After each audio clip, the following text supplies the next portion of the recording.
Very kind introduction, and I can say it's been great to be back at Texas and be back at Texas Children's. So what I'm going to start out today is talking about why a level 4 epilepsy center, but I'm sort of going to digress a little bit or take a little bit of liberty and not just talk about the level 4 centers, but somewhat talk about what's the importance of an epilepsy center in and of itself. So as I always do for this type of presentation, I dedicate my talk to our patients and their families. I know, or I can say I can know as much as I can how difficult it is for people and the struggles that people have in their lives, and I really am in awe of the families that deal with this on an everyday basis. So the goal of epilepsy treatment, so if we think about what is it that we all want to achieve, well basically we want to achieve the following. And this has sort of been the long-standing goal for epilepsy treatment. Number one, we want to have no seizures. So ideally, when someone has seizures, we want to have no seizures. We want to have our treatments completely eradicate the seizures. Now, that may not be possible in every patient, and that is part of the reason why some of the places that are epilepsy centers may have a little bit more expertise on how to perhaps make that patient seizure-free. The second thing we want to do is have no side effects. You know, there's no medication that we can give that affects brain function that doesn't perhaps have some benefit, because of course that's why we're giving it, to stop the seizures, but it also has side effects. We see all different kind of side effects that come from these medications. So with everything we do in medicine, there's a balance of the risk of the treatment versus the benefit. Now hopefully for seizure medications, we wouldn't be thinking that there's too much of a risk for that, but on the other hand, we know that some of the medications do cause serious side effects. So just as an aside, people may ask, well, the medication has been approved by the FDA and it's gone through safety trials. Why is it that we're finding these adverse effects with the medication? Well, let's think about how many people are involved in the initial trials. The initial trials are really to look for efficacy, meaning does it work?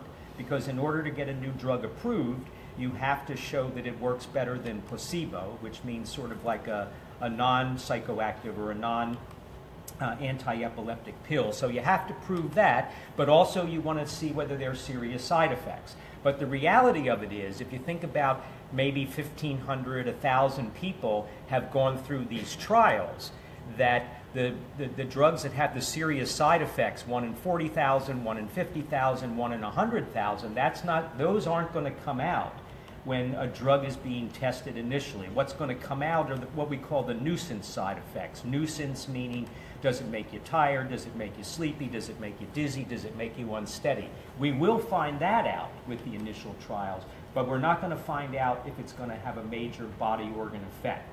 You know, if we think about valproic acid, introduced in 1978, a novel medication, worked differently from the other medications. It came out with rave reviews, and then within a year there had been hepatic and pancreatic problems. The same thing with felbutol or felbamate back in 1993. And then people would ask the question, well, how come we didn't know this? So basically what happens is the drugs get tested first in a small population of patients, and then they're released into the public. And it's when they're released into the public that we find out about these nuisance side effects, or we find out about the rare side effects. And in some people, they've done studies, or they've asked patients questions. In some patients, the side effects of the medications are worse than actually the seizures. So that's a balance that we have to do as well. In children, it used to be 30, 40 years ago. I have to keep increasing the time because I'm getting older and older. But 30 or 40 years ago, if a child had a single seizure, they were automatically placed on a seizure medication. Now we're trying to figure out what kind of epilepsy it is. Is it one that may not recur? Is it one that may be what we call benign? And if somebody's having very, very, very infrequent seizures, we may not even put them on a daily medicine. We're actually lucky now because we have what we call the rescue medications, meaning rectal diazepam or intranasal midazolam. So we have medications that if we choose to not put our patient on a daily medication, that we can treat a seizure when it happens. So the side effects are something that we have to take into account. And now a recent thing is recognizing the conditions that are associated with epilepsy. We call these the comorbid conditions. And what does comorbid mean? I use the term, comorbid means that something is traveling along with epilepsy. So the definition of comorbid means existing simultaneously and usually independently of another medical condition. It comes from the Latin word. And comorbidity refers to the occurrence of two supposedly separate conditions that occur together more than by chance. So for example, not some emotional or some of the psychological problems, but migraines. In patients with epilepsy, there may be a higher association of migraines in their family. In patients with migraines, there may be a higher incidence of epilepsy in their family. So these kind of conditions may go together. But if we think about what we call the brain comorbidity paradigm, why does this happen? Well, it can happen where someone has an initial, say, insult problem, developmental problem with their brain, and that sets up the condition in which seizures can be part of that, because seizures are really a manifestation of a disorder. Seizures aren't like a disease in themselves. They're the expression of a disease. So part of our job is always to find out what's the underlying cause, because medications, for the most part, aren't treating the underlying cause. They may be treating the seizures, which are an expression of that, but they're not reversing or taking care of whatever the underlying cause is. But just as seizures may come out of that brain problem, so may other comorbidities. So behavioral problems are not uncommon. And then the two together, we have somebody with recurrent seizures. We place them on a medication. The medications have adverse effects. The adverse effects could either aggravate a comorbid condition or cause a problem in themselves. And the reason that I bring that up is because that's something that we need to be focusing on now. Your shadow keeps on going in my brain. Oh, sure. So is that? Yeah, I'm just like freaking out. Oh, all right, sure, I understand. Well, you get closer, but the shade is coming in and out. That's point twice. But then I can't be on the video. Should I come? It's just the projector. Yeah, you it's can just- turn it sideways. I'm okay. Yeah. The computer. Oh, turn the computer. Yeah, you can turn the computer. No, The other way. The other way. Oh. Yeah. Is that? Yeah, that's better. Okay. And then is he But on then I'm the- not on the... It's okay, I'll get you. No, all right. Now I'm going to pull out the plug. Sorry. But that's okay. So then we have to take those kind of things into account. And this is a relatively, if I say recent thing. 20, 30 years ago, we focused more on what are your seizures like, let's control the seizures, and thinking that seizure control was the end-all and be-all. But we know that that's not the fact, not the case. We don't want to give our patients medications to control seizures and sort of zonk them out or make them zombies. That's not our goal. And if we look at this study, this was an old study, but if we look at this study, it shows us that in general, if you look at behavioral and emotional problems in children with epilepsy, in the childhood population in general, about 6%. In children with physical problems, it's 11%. With uncomplicated seizures, it's 28.6%. And by uncomplicated, we mean relatively easy to control seizures. If we have seizures in children with central nervous system damage, it's about 37%. And children with central nervous system damage and seizures, we're talking about behavioral and emotional problems in 58% of our children, 58% of our patients. So we have to be very cognizant of the fact that these problems can occur with seizures and that medications may aggravate that. And even if you look at some studies, children with new onset seizures may actually have developed behavioral or emotional problems even months or a year before they have the actual seizure. So something is going on in their brain to cause these problems. So in some ways, I've already said why an epilepsy center, but why an epilepsy center? Well, in a sense, an epilepsy center would have the specialists, the group of therapists and providers to take care of all the needs of the patient.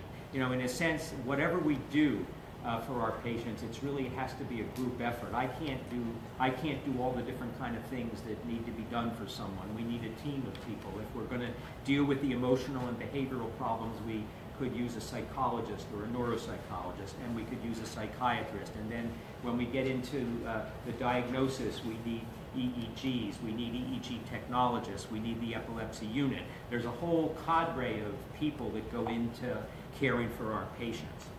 But the epilepsy monitoring unit is really the hallmark of the epilepsy center.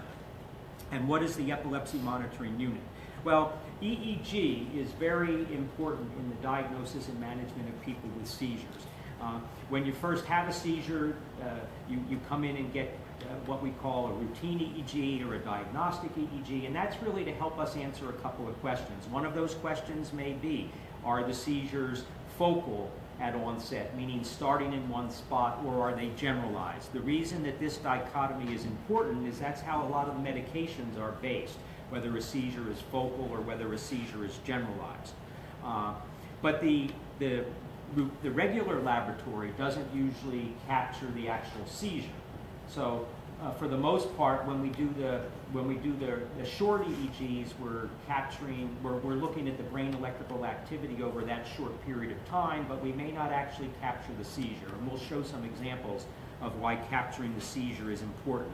We refer to that as the electroclinical correlation, meaning that we see what our patients are doing, and then we correlate what's going on in the EEG. And as we get into the more refractory patients with seizures, it's very important for us, if we're going to do some type of treatment like epilepsy surgery, that we really correlate what we see on the EEG with what the patient is doing. So an epilepsy center can help because we've got specialized treatment. The patients that we recommend that should be evaluated at a more specialized center would be patients who have had, and these are apply to all ages, not just children, but patients that are continuing to have seizures despite treatment for more than 1 year, or patients that are having seizures despite treatment with 2 medications. So in sort of the epilepsy world, that if someone has failed 2 medications, that's where we all should be asking, what else can we do for this patient? And we'll show you some reasons for that. Is the patient experiencing side effects? And particularly in women, does someone want to become pregnant or is planning to become pregnant? That's a whole separate field in and of itself. So, as I said, we want to find out what's the cause. I already mentioned the team approach, particularly because of the comorbid conditions. There are now non-medication therapies for seizures, which we'll talk about. There are seizures secondary to genetic disorders. The whole world of epilepsy and genetics has exploded in the past 10 years. And so particularly for the patient with refractory epilepsy, why is genetic testing important? Well, in a sense, the medications work on certain brain receptors. And a lot of those receptors are defined genetically. And so what that means is that I might find a patient with a certain genetic receptor problem.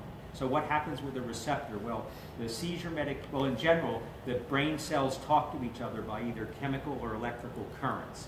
And so the one end of the synapse, which is the space between 2 brain cells, releases chemicals into that synapse. The chemicals go across the space, and then they activate a receptor on the other membrane. So that's how the cells communicate.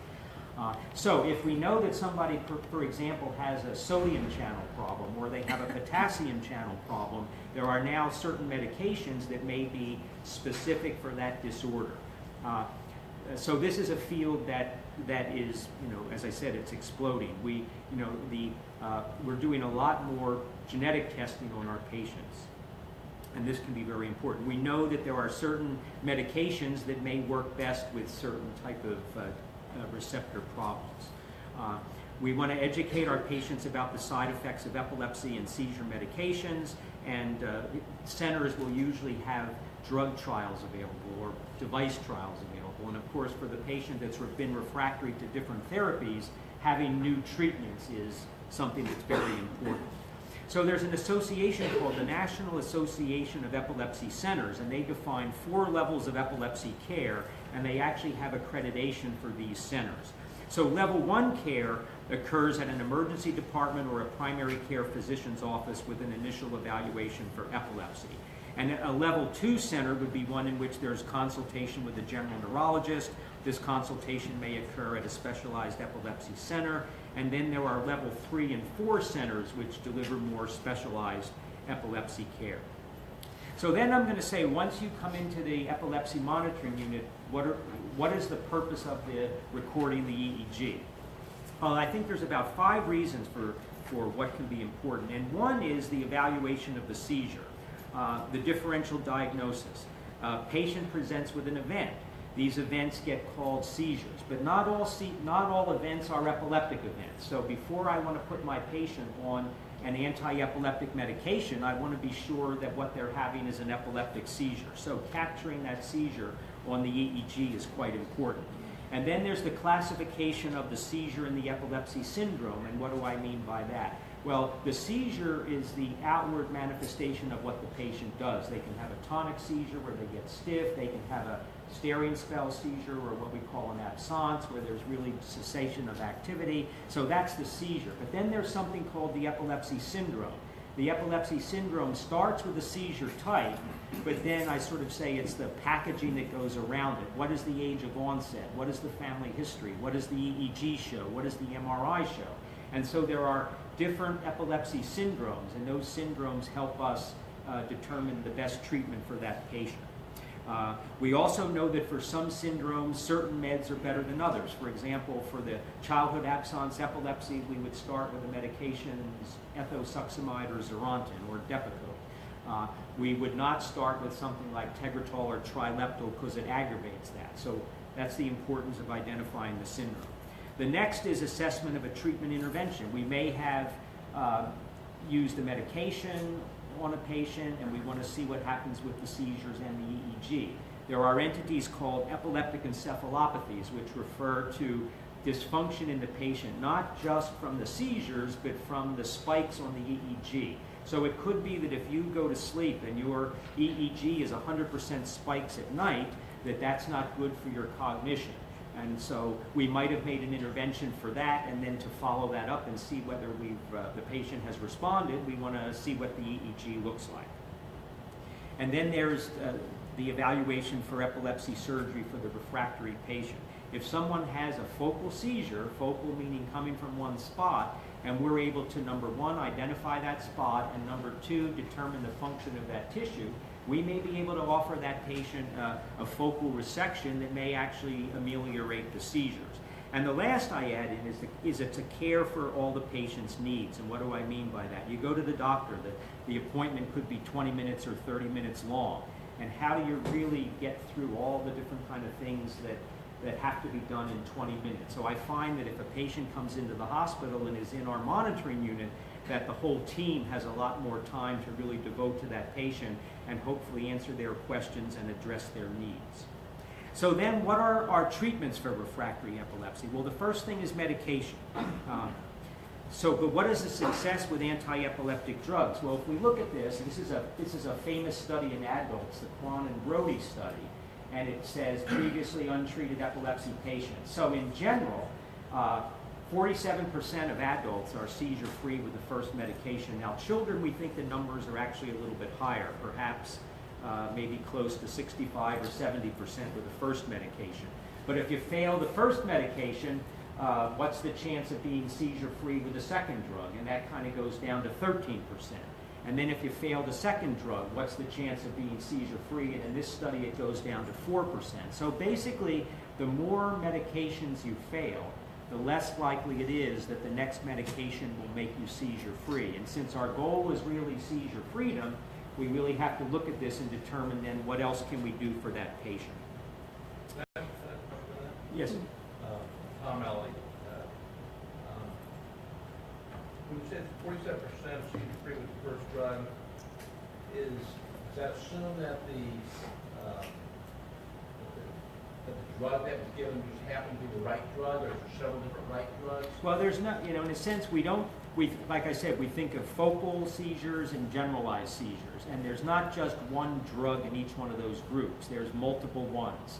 So it could be successful with a variety of drugs. Correct. Okay. And now when we pick, and there may not be any one drug that you say is the first one to try for every patient. So Right. in some ways it's trial and error, but we've already decided, is it focal or generalized, as the beginning dichotomy. So then if the drugs don't work, we say, well, what else can we do? The ketogenic diet is a high-fat diet. It develops acid in the body. There are some, we don't know exactly yet how it works, but something that's in the acid is also acting like an anti-epileptic drug. There's the whole field of neurostimulation. Neurostimulation, where we're giving an electrical or a magnetic impulse and we're modulating brain activity the same way we do with an anti-seizure medication. This started out with the vagus nerve stimulator, which is a sort of an implant device that goes in underneath the pectoralis muscle. The wires go up to the vagus nerve. It's like a pacemaker. It fires off, and we believe it's jazzing up sort of brain inhibitory activity.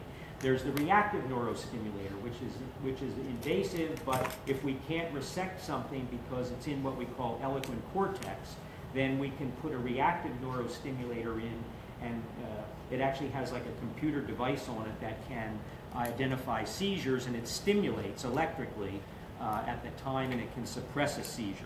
There's deep brain stimulation, where you can put implants into the deep parts of the brain, and now there's a new technique called transcranial magnetic stimulation, where you can deliver a magnetic impulse, and these can all suppress seizures. And then there's epilepsy surgery. There's different types of surgeries. There's a resection, where we would actually take out a given area, or there then are disconnection surgeries, where we don't resect tissue, but we disconnect it, meaning leave it in isolation, so that if seizures were coming from that area, that they don't spread to other areas. There's the corpus callosotomy, where we can split the midline, and that can disrupt seizures that are generalized, particularly if someone's having a drop seizure, and a lot of patients, of course, with the drop seizures can hurt themselves. And now there's minimally invasive neurosurgery, in which we can use a laser. And so rather than do an open resection, we can target the area with a laser and put in a probe and heat that area up. I can tell you that we have patients that have a laser surgery and then they're home the next day. So I think it's been a very important innovation for our patients. So basically what we have is we have a patient in the middle, we have these various things that we can do to treat the patient, and then for each patient we're having to decide what's the best treatment, and always deciding this hopefully along with the families. So I put this slide in here just to emphasize children. There's been a lot of work done with epilepsy surgery in children, but particularly making it something that people are aware of. We think all over the country, in both adults and children, that there's many patients that have epilepsy and might be candidates for epilepsy surgery, but the numbers of patients done is showing us that probably the numbers are being underutilized. And what's very important in children is that, children, the difference between a child's brain and an adult brain is the child's brain is developing. So if you have seizures happening during the course of normal development, that can really alter development. So in a sense, that we could have somebody in whom the seizures are even relatively controlled, but if you're having ongoing seizures and you're having EEG abnormalities along with those seizures, that may interfere with development in and of itself. And in children, we talk about the concept of a catastrophic epilepsy, meaning an epilepsy in which, if we can't get the seizures under control as fast as possible, that we're worried about the ultimate development of that child. So I'm going to go over quickly some cases, I guess, where I would say, I think sort of justify in our minds why should we have centers. So this is a patient that I saw, refractory epilepsy and narcolepsy. Narcolepsy means they were diagnosed as having hypersomnolence or falling asleep. This little boy was on valproic acid, felbamate, and imipramine for the falling asleep episodes. He had had several LTM, we call it long-term monitoring, but the epilepsy monitoring unit, long-term monitoring, video EEG, they all have the similar kind of names. But he had never had an event captured on the EEG, so we had no correlation of EEG with his events. And he was admitted to the EMU for further evaluation. So here's one of the episodes. He would suddenly get stiff and be unresponsive. But here's one of the episodes in our unit in which you can see relatively that there was not much of a change in his EEG. So it's a little bit unusual to say, well, the person had a seizure, yet we didn't see a change. Well, can that happen? And the answer is yes. And why is that? Well, if we think about when we do a standard EEG, where are we recording the EEG from? We're recording it from the scalp. So something could come from deep in the inner hemispheric areas, under the brain, that might not show up. So we can't categorically say that if we don't see a change, it's not an epileptic event, that it makes us suspicious of that. So then I got the history that it seemed that stimulation brought this out. So what happened one day when we were making rounds is he had piled up a bunch of blocks this high. The blocks fell over. He had an event where he went into the stiffness, and the EEG again did not show us any, really epileptic discharges. So then what did he have? Well, he had a disorder that was called hypereplexia, an excessive startle response. And this is a genetic disorder. It's a disorder in glycine metabolism, and the treatment is clonazepam. And so he didn't have refractory epilepsy. He didn't have narcolepsy. He had hypereplexia, and we treated this with clonazepam, and he became relatively seizure-free. So I think correlating what he was doing led to the correct diagnosis. So the second case, this was a 15-year-old boy I saw who had been referred for epilepsy monitoring for refractory drop attacks. The question had been whether or not he needed to have epilepsy surgery, particularly a corpus callosotomy, for these events. So he had failed 3 different anti-epileptic drugs, and his EEG had seizures on it, had electrical abnormalities on it. So he had been diagnosed with epilepsy and treated with 3 different meds. He also had migraines. But I got the history. The history was, his mother said, well, these episodes happen when he raises his arm. So what do we do in the EMU? One of our questions always is there anything that we can do to bring out the event? So I had him raise his arms, and then almost immediately his EEG slowed, and he was having basically what's called a hypervagal event. His cardiac rate would slow, and he would go into these drop attacks. So really what was happening is his brain was not being perfused with blood. So it wasn't an epileptic seizure, it was the brain not being perfused. And this shows what happens during some of those events where there's the heart rate goes down or is actually absent, the EEG slows, and during the time when the person is doing some of these movements, we see that there's no, hardly any brain electrical activity, the heart rate comes back, and then there's activity again. So this was what's called stretch syncope. This has been reported where people can have like a vagal response when they stretch. So the last case is one. So this was a 13-year-old girl with new onset seizures. She would get a weird feeling followed by a loss of consciousness. She would have some jerking or some convulsive activity. She had a normal interictal, meaning in between seizure EEG. She was started on trileptal, which is the drug that we would use for focal seizures, because the assumption would be a weird feeling is a seizure starting in one spot, and then when they move, when they have the altered awareness and the jerking, that it's spread. She was started on trileptal. It wasn't effective. There were increasing doses of Keppra, and the episodes were continuing. So she was admitted for long-term monitoring. And here's one of her events. So we see here that, I have to go over here to say, she starts to get some kind of feeling. She's holding onto the bed. Let's look here at her heart rate. What happens here? We see the heart rate become a little irregular.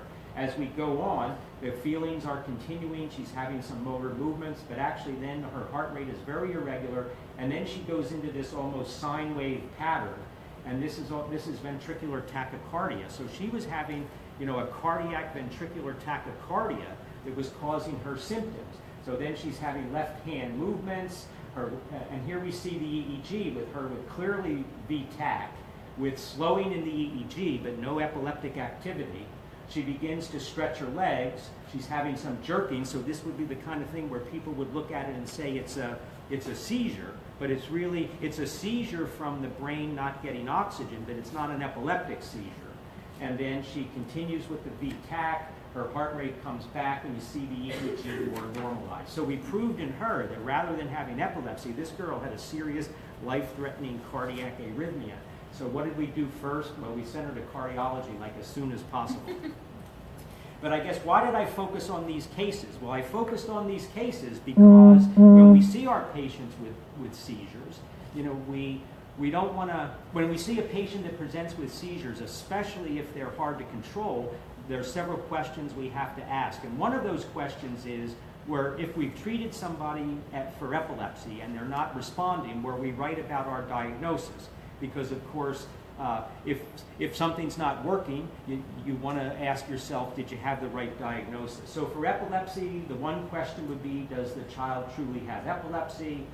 Is surgery warranted for this case? For example, some of the genetic disorders we would maybe not do surgery on. Again, what is the underlying etiology? I talked earlier about the importance of making a specific diagnosis. Is the epilepsy truly refractory? Well, that's why we say 2 meds. We want to use 2 medications with good trials. If we've not used enough of a med for someone, we don't want to say that it's refractory to that med. It's just that we may not have used the right dose. And is remission still a possibility? Meaning some of the epilepsy syndromes, patients may be refractory, but we think that they still may have a tendency to have those seizures get under control. And then for a surgical perspective, we always have to ask the question, you know, how prepared are the child and the family for surgery? For the most part, epilepsy surgery is elective. We don't make our patients go through it. Part of our role should be to guide people through the process, but not absolutely tell them what to do or make them do it. Of course, we have to urge as much as we think. Well, we have to be urging people for what we think is the best course of treatment. And so in the end, you know, what's the importance of these centers? Well, the centers provide expert care. And there have been guidelines and protocols that are set up by the National Epilepsy Center. So when you're part of this group, you have to adhere to certain standards and certain safety standards. So that's one of the things that we absolutely, of course, want to have happen. We want to have our patients be safe in the units. We are bringing people off of medications. What does that do? Well, that may lead to hard to control seizures. And if someone's taken off their meds in order to induce a seizure, we're always going to have an IV in them in advance, so that if they have a seizure, and particularly if it gets more convulsive or violent, that we're not looking to put an IV in. So we put the IVs in advance. We have a protocol written up for how we treat these patients, because safety is ultimate. Unfortunately, there are rare cases of patients who have died in an epilepsy monitoring unit when they've been taken off their medications. So we tend to be very, very, very, you know, vigilant about having safety in having safety protocols and protocols for the treatment of the seizures. There's the entity that's called SUDEP, or sudden unexplained death in epilepsy, and that's been, I have a slide here, and these are just some of the, there's a report out by the NAEC about what are the essential services for the centers. Let's go here. So for SUDEP, there's a paper where there were 29 respiratory events and 16 SUDEP cases in a collaborative center. The SUDEP incidence in adults is 5.1 per 1,000 patient years, and the risk of the inpatient is 1.2 per 10,000 EEGs. And we know that this can be aggravated by suboptimal supervision and anti-epileptic drug withdrawal. So these centers have been set up to really optimally monitor the patient for the seizures and coming off the anticonvulsants, and also for safety protocols.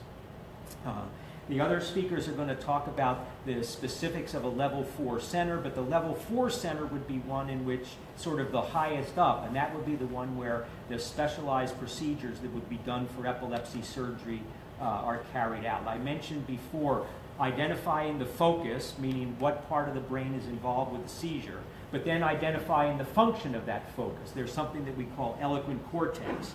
Eloquent cortex being defined as tissue that you wouldn't want to lose function of. So for example, if a seizure focus is in the motor area, and I could eliminate that area, I could eliminate the seizure by taking out the focus, but yet leaving the person with a motor deficits, that's not ideal. So motor, sensory, vision, auditory, memory, those all might be areas that we have to map.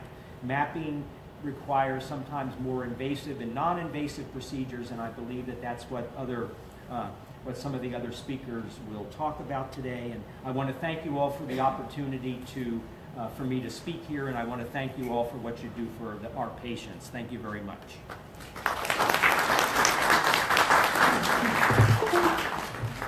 I just have one question. Sure. Somebody was asking, would a ketogenic diet be beneficial for my 10-year-old with generalized absence seizures? And the answer is yes. The ketogenic diet can be effective for all types of seizures. So I mentioned before the dichotomy of the focal onset seizure versus the generalized onset seizure. Ketogenic diet has been shown to be effective for all types of seizures. And in fact, for somebody with refractory absence, if you failed a certain number of medications, I would certainly advocate ketogenic diet. Now, it can be difficult in a 10-year-old because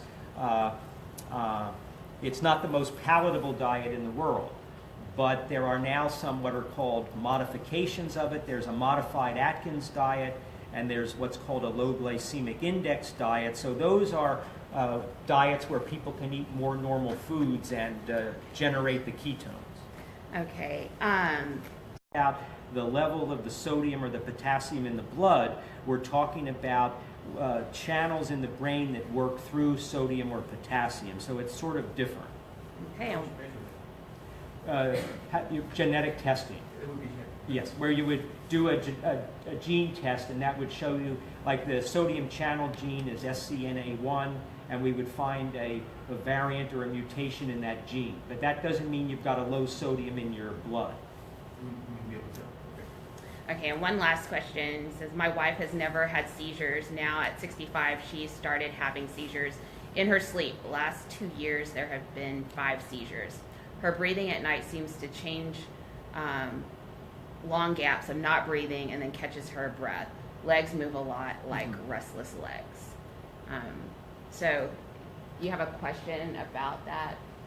Well, I guess I might throw in and say maybe they've got obstructive sleep apnea with some type of decreased blood flow to their brain. So they might have a seizure being defined really, if you look up seizure, it's an event related to an illness. It does not mean an epileptic event. So as I showed in some of those videos, those patients were all diagnosed with refractory seizures and they didn't have epilepsy. So it could be with somebody having a sleep problem that you want to be sure that they don't have sleep apnea. But they also could have nocturnal seizures, and we know, the seizures, probably the largest, the seizures occur the most at the extremes of life. So a newborn has a very high incidence of seizures.